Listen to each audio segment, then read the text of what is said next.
قبر میں صرف موسیٰ علیہ السلام کو دکھایا گیا کہ نماز پڑھ، اور بیت المقدس میں سارے انبیاء کو دکھایا گیا، تو اس کا یہ مطلب ہے کہ سارے انبیاء بیت المقدس میں زندہ ہیں؟ یہ مقصد ہے؟ تو پھر اس کا کیوں مقصد یہ لیا؟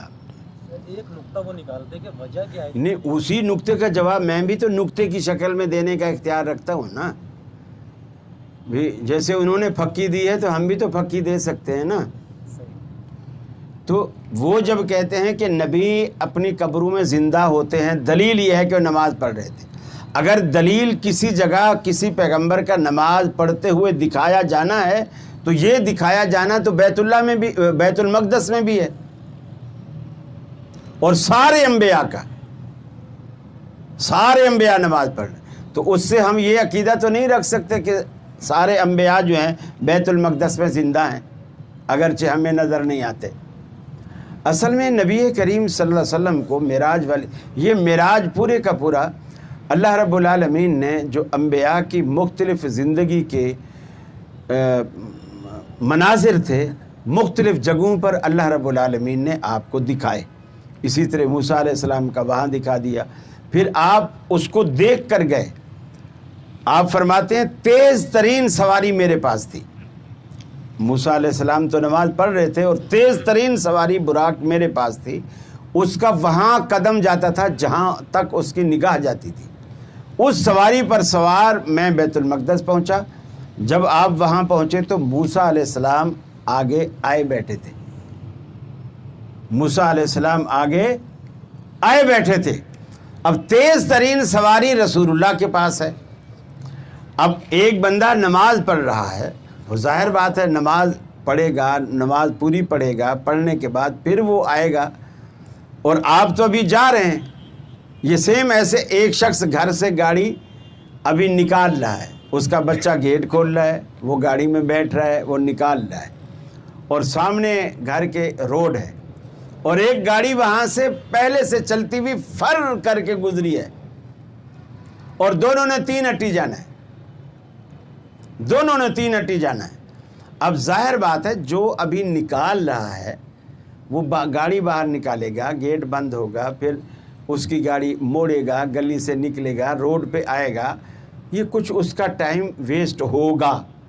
لیکن جو فر کر کے وہاں سے نکلا ہے باہر کے، وہ پہلے پہنچے گا۔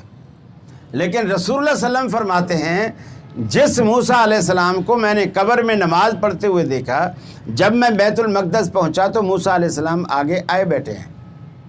پھر وہاں موسیٰ علیہ السلام کو دیکھا، کسی سے نہیں پوچھا کہ یہ کون ہے، آپ خود پہچان گئے کہ یہ موسیٰ علیہ السلام ہے۔ جب بیت المقدس میں آئے آپ کسی کو نہیں پہچان رہے، جبریل امین ایک ایک سے آپ کا تعارف کروا رہے ہیں کہ اللہ کے رسول یہ آپ کے بابا آدم ہیں، یہ بابا ابراہیم ہیں، یہ اسماعیل ہیں، یہ یوسف ہیں، یہ فلاں، حتیٰ کہ موسیٰ علیہ السلام، سب کا تعارف ہو گیا۔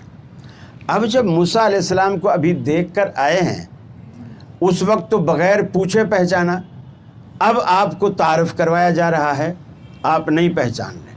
پھر جب موسیٰ علیہ السلام سے چھٹے آسمان پر، آدم علیہ السلام سے پہلے آسمان پر ملاقاتیں ہوتی ہیں، اور جس بھی پیغمبر کے ساتھ ملاقات ہوتی ہے، جبریل امین سے آپ پوچھتے ہیں کہ جبریل یہ کون ہے؟ ابھی تو بیت المقدس میں ملاقات ہوئی ہے، تعارف ہوا، آپ کی نعوذ باللہ یادداشت اتنی کمزور تھی کہ ابھی بیت المقدس میں تعارف ہوا اور ابھی آسمانوں پہ آ کے پھر پہچان نہیں رہے، اور وہ بھی نہیں پہچان رہے۔ صرف یہ نہیں کہ آپ نے نہیں پہچانا، آدم علیہ السلام بھی نہیں پہچان رہے، موسیٰ علیہ السلام بھی نہیں پہچان رہے۔ جبریل سے دونوں پوچھ رہے ہیں یہ کون ہے، وہ پوچھتے ہیں یہ کون ہے۔ یہ اللہ تعالیٰ نے آپ کو جو ان انبیاء کی مختلف زندگی کے واقعات یا زندگی کے جو مناظر یا ان کی عمر کے مختلف جو پہلو تھے، اللہ تعالیٰ نے مختلف جگہ پر مختلف انداز میں دکھائے۔ یہی وجہ ہے کہ آپ پہچان بھی نہیں سکے۔ اور بعض علماء نے اس کا جواب یہ بھی دیا ہے، وہ ایک مثالی جسم تھا جو اللہ تعالیٰ نے ان کی زندگی کی فلم قبر پہ دکھا دی، بیت المقدس پہ دکھا دی، یا آسمانوں پہ دکھا دی۔ اب جیسے آسمانوں پہ کس پیغمبر کے بارے میں ہمارا عقیدہ ہے کہ زندہ اٹھا لیے گئے اور وہ واپس آئیں گے؟ عیسیٰ علیہ السلام. لیکن یہاں سارے انبیاء جو دکھائے گئے چھٹے ساتویں آسمانوں پر وہ سارے زندہ بیٹھے ہیں. لیکن یہ کسی مسلمان کا عقیدہ نہیں ہے. ہاں برزخ میں سارے زندہ ہیں. جو برزخی زندگی ہے وہ سب کو حاصل ہے، وہ کفار کو بھی حاصل ہے، مومنین کو بھی حاصل ہے. کسی کو جزا مل رہی ہے، کسی کو سزا مل رہی ہے، لیکن اس کو فارمولہ نہیں بنا سکتے.